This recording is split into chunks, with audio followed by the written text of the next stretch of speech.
À l'un de l'actualité, ouverture ce lundi du 9e Forum pour le développement de l'Afrique à Marrakech au Maroc. Le président ivoirien Alassane Ouattara y prend part, tout comme de nombreux autres chefs d'État et de gouvernement, partenaires au développement et organisations de la société. Le président de l'Assemblée nationale de Côte d'Ivoire en visite de travail à l'hémicycle comorien, occasion pour lui et son homologue de lancer la coopération entre les deux pays, notamment en matière de formation professionnelle. Plus de 6 mois après leur enlèvement à Chibok au Nigeria, les quelques 200 lycéennes semblent abandonnées à leur sort. Les familles au désespoir multiplient les manifestations. Vous êtes sur RTI 1, bonjour et merci de nous rejoindre pour ce nouveau journal. Le 9e Forum pour le développement de l'Afrique s'est ouvert à Marrakech au Maroc. Placé sous le thème des financements innovants pour la transformation de l'Afrique, il réunit entre autres des chefs d'État et de gouvernement, des partenaires au développement, des institutions du système des Nations Unies et des organisations de la société civile. Et c'est sur invitation du roi Mohamed VI que le président ivoirien Alassane Ouattara est arrivé hier à Marrakech. Il prend part à ce 9e Forum pour le développement de l'Afrique et il va prononcer une allocution sur les capitaux privés. Viviane Naïma.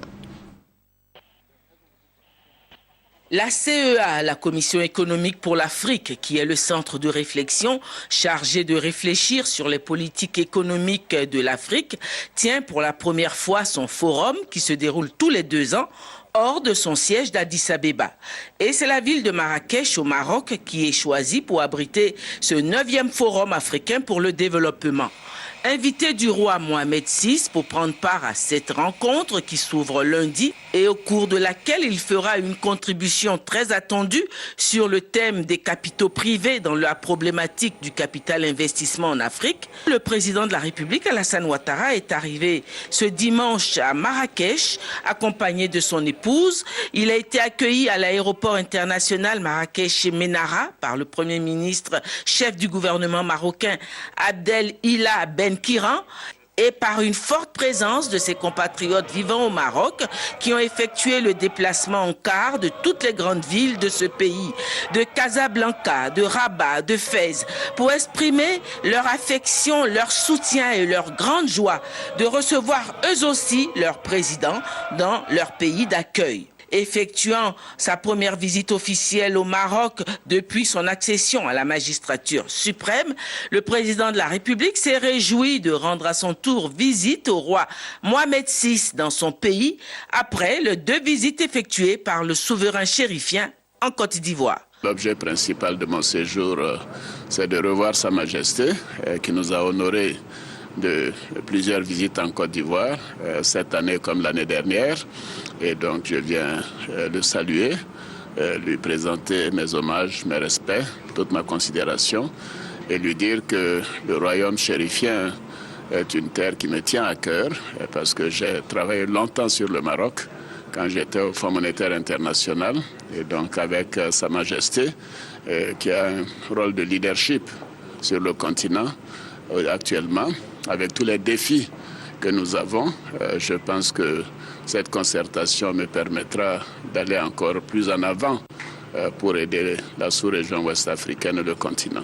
En tout cas, je me réjouis de pouvoir rencontrer Sa Majesté.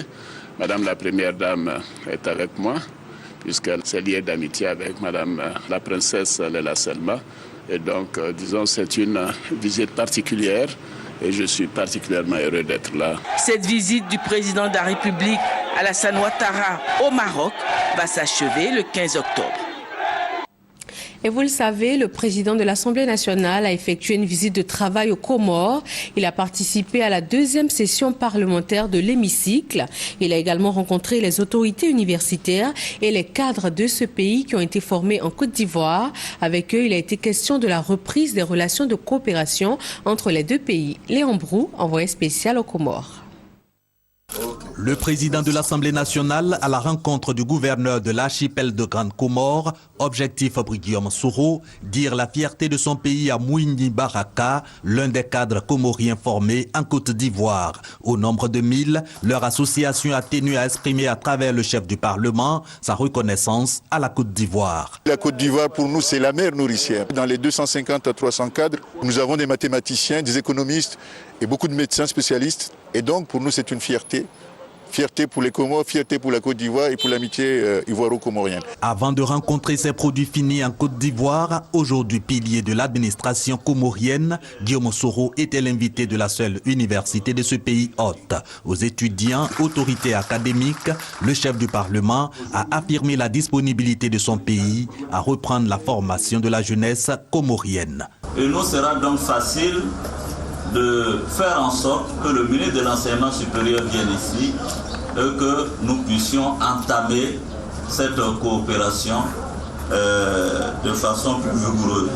En réponse à son auditoire, désireux d'en savoir plus sur son parcours, Guillaume Soro a expliqué son engagement politique depuis le milieu estudiantin jusqu'à la crise post-électorale, rétablir la justice, le vivre ensemble, la paix et l'unité en Côte d'Ivoire. Un objectif aujourd'hui atteint, a poursuivi le président de l'Assemblée nationale, pour qui il n'est pas question de s'afficher à l'élection présidentielle de 2015. Ici, l'économie de la Côte d'Ivoire de moins 4,7% à 9%. Pour moi, l'actuel président de la République, il fait un travail remarquable. Comme il fait bien son travail et qu'on ne change pas une équipe qui gagne, soutenons Alassane Ouattara en 2015 pour qu'il continue de consolider les bases de l'économie ivoirienne. En tout cas, Guillaume Soro se dit fermé à une éventuelle trahison de la candidature unique du président Alassane Ouattara au RHDP.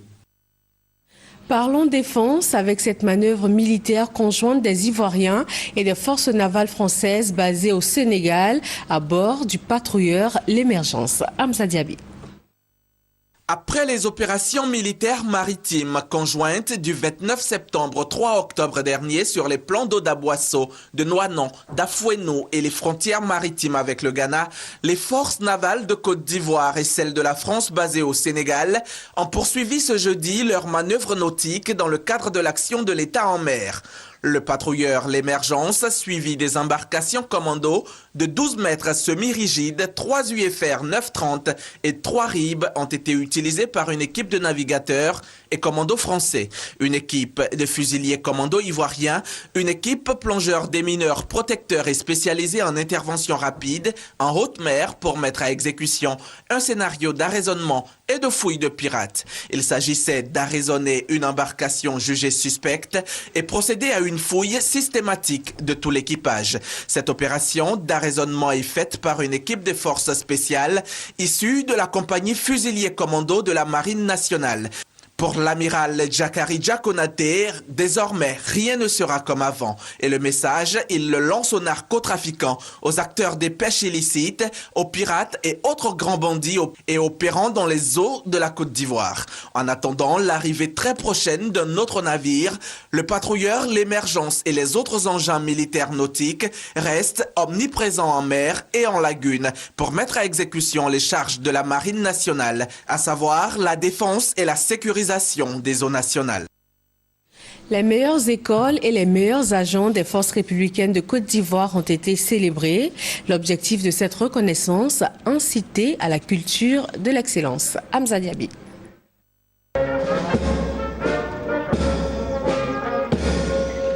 Galieni d'Abidjan, jeudi 8 octobre, cérémonie de distinction du soldat ivoirien.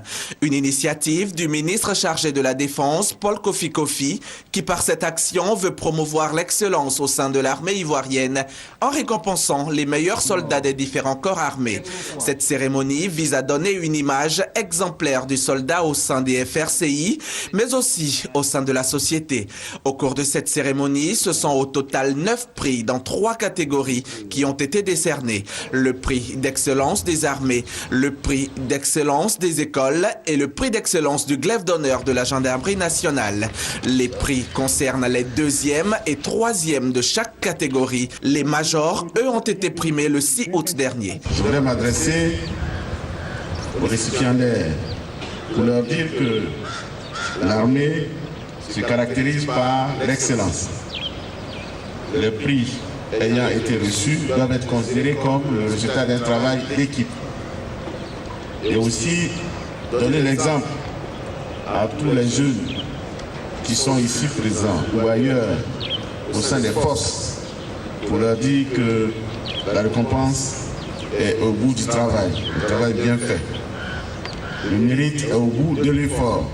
Les récipiendaires, en saluant les autorités pour le choix porté sur leur personne, ont promis faire plus d'efforts pour s'améliorer afin de faire de l'armée ivoirienne une armée d'excellence. Les personnes vulnérables peuvent à nouveau bénéficier d'assistance judiciaire et de consultations juridiques gratuites. C'est au tribunal de première instance d'Abidjan. Le projet est financé par l'Union européenne. Le reportage de Koné Pargassoro. Narcisse est étudiant. Dans le cadre des consultations juridiques gratuites au palais de justice d'Abidjan Plateau, il décide d'approcher l'un des avocats de permanence. On estime que consulter un avocat, cela nécessite vraiment de moyens importants. Quand j'ai appris cela, je suis venu, j'ai dit c'est une opportunité pour pouvoir exposer un problème. Il m'expose d'abord les faits. Et au vu de ça, moi, en tant que professionnel du droit, je qualifie juridiquement les faits qu'il m'aura exposés. Et au vu de cette qualification juridique, je lui donne des voies pour solutionner son problème. Initié par le ministère de la Justice, des Droits de l'Homme et des Libertés publiques en partenariat avec le barreau ivoirien, ces consultations visent à améliorer et à faciliter l'accès aux droits et à la justice au bénéfice des catégories les plus défavorisées. Et que le ministère de la Justice, des Droits de l'Homme et des Libertés publiques, très soucieux de la santé judiciaire de ses citoyens, a cru bon mettre à leur disposition ce service gratuit. C'est pour eux que cette convention a été signée. Il est important que ces personnes-là viennent consulter, viennent s'offrir ces services-là gratuitement. Ce sont environ 300 dossiers de flagrants délits par an, à raison de 3 dossiers par audience et par semaine qui seront pris en charge. Les populations pourront gratuitement consulter des avocats tous les mercredis après-midi à la salle des pas perdus du palais de justice d'Abidjan Plateau et à la maison d'arrêt et de correction d'Abidjan Maka. Financé par l'Union européenne, ce projet permettra la construction de la maison des avocats à Abidjan à hauteur de 197 millions de francs CFA. La fièvre hémorragique Ebola a fait 4033 morts dans 7 pays à ce jour. Les autorités sanitaires américaines viennent de confirmer la première infection par Ebola contractée aux États-Unis. Cette contamination est attribuée à une faille du protocole de protection. La journée mondiale de la vue a été célébrée le 9 octobre dernier. En Côte d'Ivoire, le ministère de la Santé et de la lutte contre le sida a choisi de lancer des appels à l'action. 430 consultations gratuites et 60 interventions de la cataracte ont marqué cette journée. Koné Pargassoro. Appel à l'action, plus de cas de cécité évitable. C'est le thème cette année de la journée mondiale de la vue. Une journée célébrée le deuxième jeudi du mois d'octobre. En Côte d'Ivoire, c'est la ville de Divo qui a abrité la célébration officielle de cette journée. Pour Dr Miezan Enyakou, représentant la ministre de la Santé et de la lutte contre le sida, cette journée vise à éveiller les consciences individuelles et collectives sur les réalités liées à la question de malvoyance. Un nouveau plan stratégique 2013-2016 a été rédigé. Il vise à promouvoir la santé oculaire afin de réduire la prévalence de la cécité et de la malvoyance en Côte d'Ivoire. La cécité et la malvoyance constituent des véritables problèmes de santé publique du fait de leur ampleur. Une situation inquiétante qui nécessite une prise en charge des pathologies oculaires communautaires, indique Dr Miezan Enyakou. À Divo, sur 430 personnes consultées gratuitement, 63 ont été opérées de la cataracte. Je souffrais de la cataracte. L'œil ne voyait pas, je voyais la lumière sous forme d'arc-en-ciel. Aujourd'hui, je viens d'être opéré, j'ai retrouvé ma vue. Selon l'Organisation mondiale de la santé OMS, environ 180 millions de personnes ont une déficience visuelle, dont 37 millions d'aveugles. En Côte d'Ivoire, le ministère de la Santé et de la lutte contre le sida estime à 1,5% le taux de prévalence de la cécité, soit environ 300 000 aveugles dont la première cause reste la cataracte. Une autre journée mondiale dédiée cette fois aux soins palliatifs. Il s'agit principalement d'apporter une réponse à la souffrance des personnes malades ou en fin de vie ainsi qu'à leur entourage. Mamadou Kwasi. Selon l'OMS, Organisation mondiale de la santé, les soins palliatifs constituent une approche qui permet d'améliorer la qualité de vie des patients et de leurs familles. Cela se traduit par la prévention et le soulagement de leurs souffrances grâce à une identification précoce, une évaluation impeccable et le traitement de la douleur et d'autres problèmes physiques, psychosociaux et spirituels. La Côte d'Ivoire, en célébrant pour la 6e fois la Journée mondiale des soins palliatifs, entend mettre un accent particulier sur la prise en charge des patients. Représentant la ministre de la Santé et de la lutte contre le sida, le docteur Benjamin Touré, directeur des établissements et professions sanitaires, a indiqué que le gouvernement fait de l'accent aux soins palliatifs une priorité. Il a invité par ailleurs la population au changement de comportement. La célébration de la Journée mondiale des soins palliatifs à San Pedro a été l'occasion pour les responsables locaux de la santé de présenter les structures en charge de la promotion des soins palliatifs dans la région. Cette célébration a été marquée également par des visites des centres de santé. L'hôpital de Bétier, à 100 km d'Abengourou, vient de recevoir une ambulance d'une valeur de 25 millions de francs CFA. Zaranou également, dans le département d'Abengourou, dispose désormais d'un centre de santé et d'un collège moderne. Ces dons du conseil régional de l'Indénié-Duablin viennent pour améliorer le quotidien des populations. Le reportage est signé Doua de Lazer. Cette ambulance est clouée au sol depuis plusieurs mois. L'évacuation des cas d'urgence de la ville de Bétier vers l'hôpital général d'Abengourou est devenue un véritable casse-tête pour les autorités sanitaires. Compte tenu de la voie allant à Abengourou aussi qui est un peu impraticable, au début les parents se débrouillaient soit en moto, soit avec des véhicules particuliers pour pouvoir déplacer les malades. Étant un département, notre hôpital souffre de manque criard d'un bloc opératoire, d'une unité de radiologie. Nous sommes exposés au problème de clôture. Cri de cœur entendu par le conseil régional de l'Indénié-Duablin. Il vient d'offrir à l'hôpital de Bétier une ambulance médicalisée, toute neuve, d'une valeur de 25 millions de francs CFA. Pour le président du conseil régional de l'Indénié-Duablin, Pascal Kwaku Abinan, ce don est la réponse aux doléances faites par les populations et un engagement pour lui de permettre à plus de 4000 âmes vivant dans le département d'accéder rapidement aux hôpitaux et centres de soins, et cela dans des conditions plus confortables. Après Bétier, c'est la ville de Zaranou qui a bénéficié de la générosité du conseil régional de l'Indénié-Duablin. Un centre de santé composé d'une maternité, d'une pharmacie, de 2 salles d'hospitalisation de 4 lits et un collège moderne de 6 classes, d'un bâtiment administratif et de latrines qui ont été offerts à la commune pour un coût global de plus de 300 millions de francs CFA. Aujourd'hui, nous sommes en train de réaliser pour cette rentrée scolaire 5 nouveaux collèges, 2 dans la zone d'Abengourou. À Marakuro, nous venons de visiter le chantier et à Sankadiokro. Dans la zone d'Aimblekro, il y a 3 nouveaux collèges qui sont en train d'être réalisés, soulager un tant soit peu leur souffrance en réalisant les infrastructures qui peuvent leur permettre d'améliorer leur mieux-être. Au nom des populations bénéficiaires, les autorités politiques de Zaranou ont exprimé leur reconnaissance au conseil régional de l'Indénié-Duablin qui pose régulièrement des actions de développement dans leur localité. En plus de ces acquis, elles ont souhaité le reprofilage des routes, l'électrification et l'adduction d'eau potable, inexistantes encore dans plusieurs villages du département.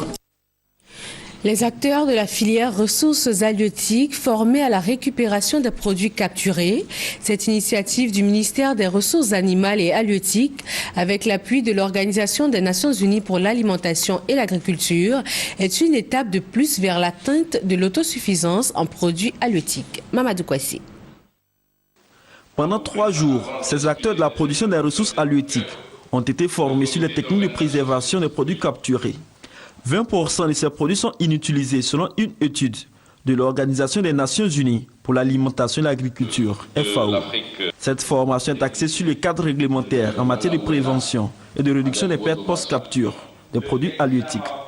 Elle vise à donner aux acteurs de ces secteurs des rudiments nécessaires pour améliorer leurs activités. 3 sites ont été choisis, Kezabo, Grand Laou et Marcory, sur lesquels on va faire l'implantation de ces essais pour 18 mois. Pendant ces 18 mois, les acquis que nous aurons obtenus feront l'objet d'un programme national de dissémination de cette technologie moderne de transformation à l'échelle de l'ensemble du pays. Cette session de formation constitue la première phase du projet TCP IVC 3501, financé par la FAO et le gouvernement ivoirien, à hauteur de 178 millions de francs CFA. Les participants ont exprimé leur satisfaction et ont promis d'être des relais efficaces dans la mise en place des techniques de conservation du poisson. À notre niveau, elles sont au nombre de 205 pour les former. Là, ce qui nous manque là, parce que le fou là, c'est 1. Donc il faut une femme avec son fou. Représentant le ministre des Ressources animales et halieutiques, le directeur du cabinet Zoumana Bamba a réaffirmé l'engagement du gouvernement ivoirien à tout mettre en œuvre pour l'amélioration des conditions de travail et de vie des acteurs de ce secteur, mais aussi pour assurer la sécurité alimentaire en matière de ressources halieutiques. Une autre initiative pour aller vers l'autosuffisance de la Côte d'Ivoire en produits halieutiques. Il s'agit de la construction d'une entreprise de production, de conservation de poissons et de crevettes pour un montant de 2 milliards de nos francs. Le chantier a été visité par le Conseil régional du Sud Comoé à l'initiative de l'ouvrage. Mamadou Kwasi. Sur ce site de la ville de Grand Bassam sera bâtie dans quelques mois une entreprise de production, de traitement et de conservation de produits halieutiques. La production journalière est de 20 tonnes pour le poisson, de diverses qualités et de 5 tonnes pour les crevettes. À cela s'ajoutent des unités de production d'aliments de poissons et de production de glaçons. Coût total de ce projet, 2 milliards de francs CFA, permettant la création de 800 emplois directs et indirects. L'initiative est du Conseil régional du Sud Comoé, en partenariat avec des structures indiennes. On ne peut pas parler de développement si on se contente seulement de faire du social. Avant de faire du social, il faut avoir les moyens de ce social. Le social est budgétivore. Donc il faut créer des activités génératrices de richesse pour pouvoir faire du social. Si vous voulez aller au développement, vous connaissez les deux symboles du développement, c'est l'industrie et c'est la puissance financière. Si vous n'êtes pas industrialisé, c'est-à-dire si vous ne transformez pas, vous ne pouvez pas aller au développement. Si vous n'avez pas les moyens financiers, vous ne pouvez pas aller au développement. Les sites d'élevage déjà existants seront réhabilités et renforcés avec du matériel de dernière génération. Pour la réalisation de ce projet et d'autres projets agricoles, le Conseil régional du Sud Comoé bénéficie de l'assistance technique du Centre national de recherche agronomique, CNRA.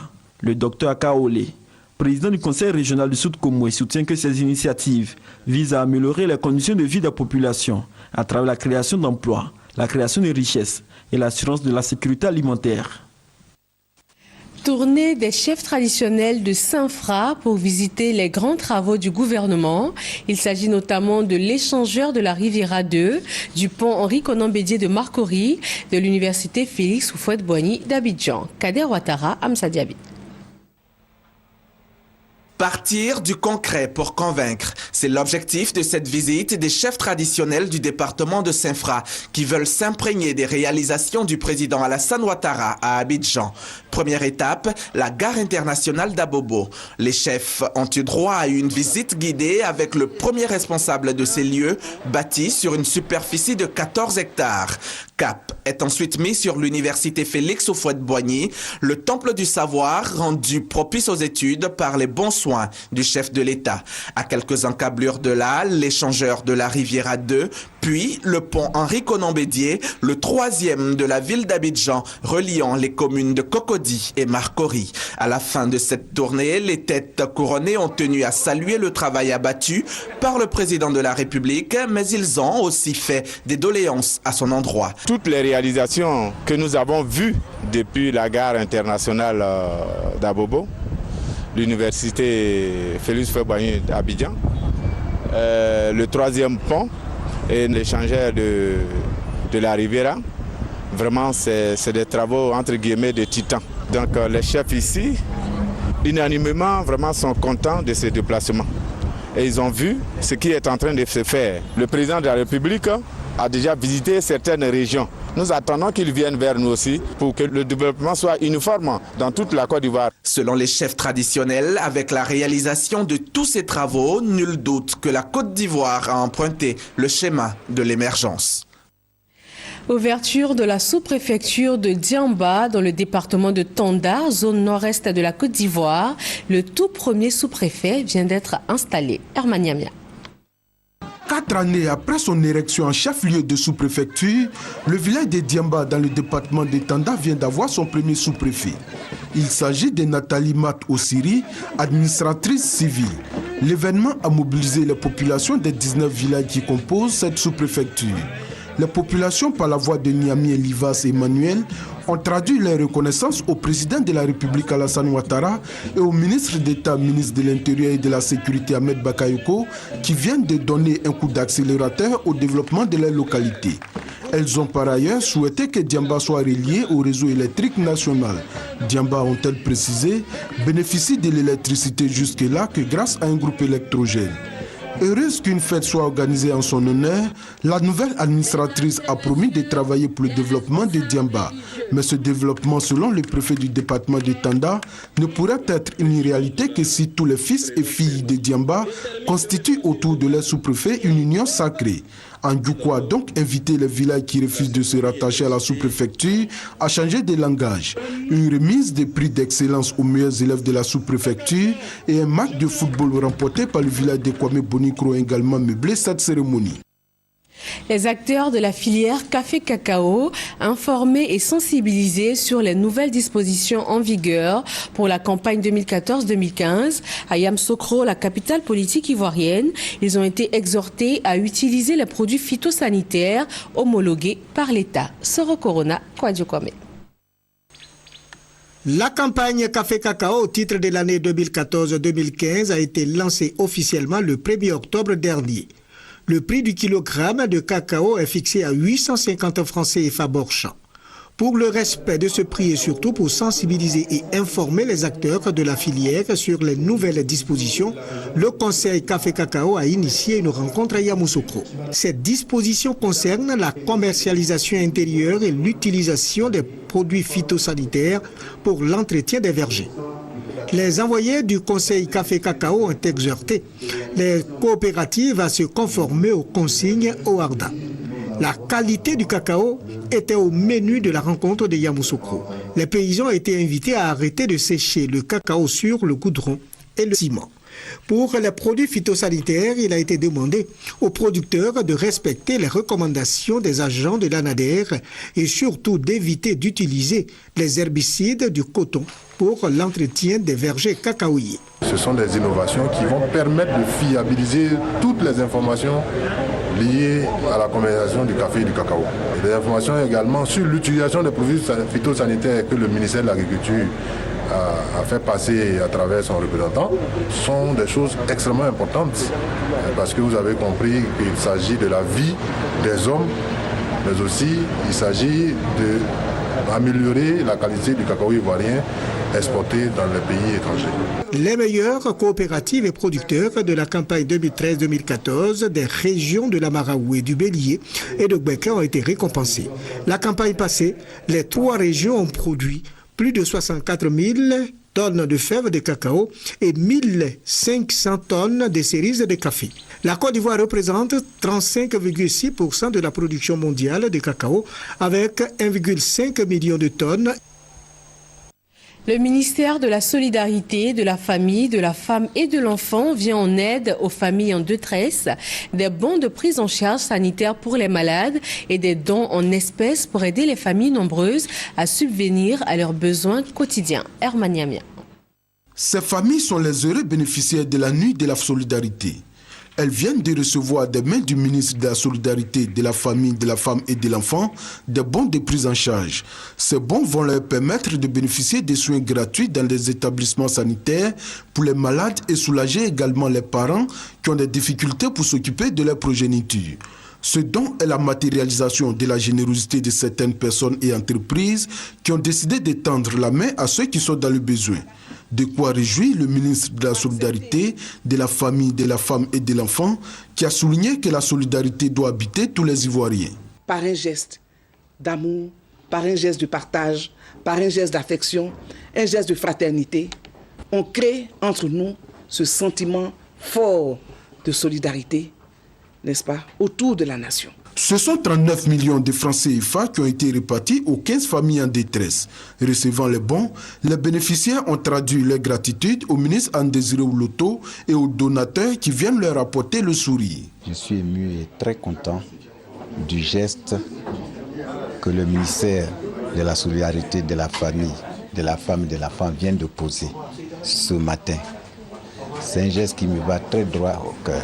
Je ne m'attendais pas à cela. Vraiment, je suis très heureuse aujourd'hui. Je suis dans la joie aujourd'hui d'avoir reçu l'aide pour mes enfants handicapés. Les appels à la solidarité, le ministère de la Solidarité, de la Famille, de la Femme et de l'Enfant en reçoit tous les jours. C'est pourquoi le ministre Anne-Désiré Ouloto a exhorté les personnes de bonne volonté à se mobiliser pour soutenir les nécessités.